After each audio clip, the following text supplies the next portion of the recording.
Баягы өлүм менен аяктады. Айзада бала менен Instagram аркылуу таанышкан. Ала качуунун курмандыгы болгон Айзаданы өлтүрүп, кийин өз өмүрүн кыйган бала мурунтан эле тынчын алып жүргөн. Бул туурасында Айзаданын эжеси билдирди.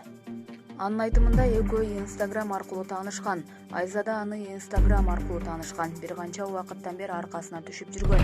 Биз туугандары ал баланы деле толук билбейбиз. Ушул айдын 20-сына билет алып Турцияга кетмек дейт эжеси. Айзаданын сөөгү бүгүн саат 16:00 Балыкчы шаарында жерге берилет. Эске салсак, 5 апрель күнү эртең менен саат 7:30 чамасында Медерев жана Тыныстанов көчөлөрүнүн кесилишинде 3 бала 26 жаштагы кызды кызыл түстөгү унаага салып кеткен. 2 күн өткөндөн соң, тактап айтканда 7 апрелде Айзадан ала качып кеткен бала муунтуп, кийин өз өмүрүн кыйган деген маалымат тараган. Алардын сөөгү талаадан унаанын ичинен табылган. Булак мезгил KG.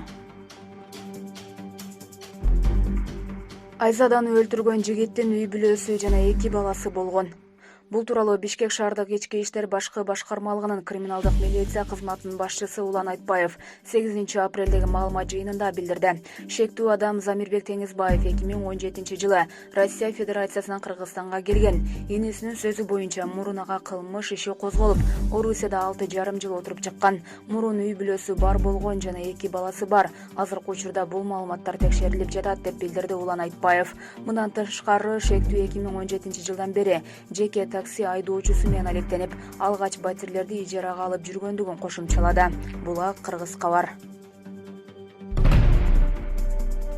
Ала качуу кылмыш. Депутат парламент жыйынына плакат көтөрүп келди. Жогорку кеңештин депутаты Эмил Токтошов парламенттин жыйынына ала качууну жектеген плакат көтөрүп келди. Анда ала качуу салт эмес, ала качуу кылмыш, зомбулук, кылмышкерлер жазалансын деп жазылган. Бул өтө өкүнүчтүү окуя. Биз эркектер качан оңолобуз, качан намыска келебиз? Эгер милиция ыкчам кыймылдаса, 2 күн эмес, 2 саатта тапса болмок. Азыркы заманда буга толук мүмкүнчүлүк бар. Прокуратура баарын кылдат талдап чыгыш керек. Ишке кайдыгер болгон ички иштер кызматкерлери толугу менен жазасын алышы керек, деди Токтошов. Булак Спутник KG.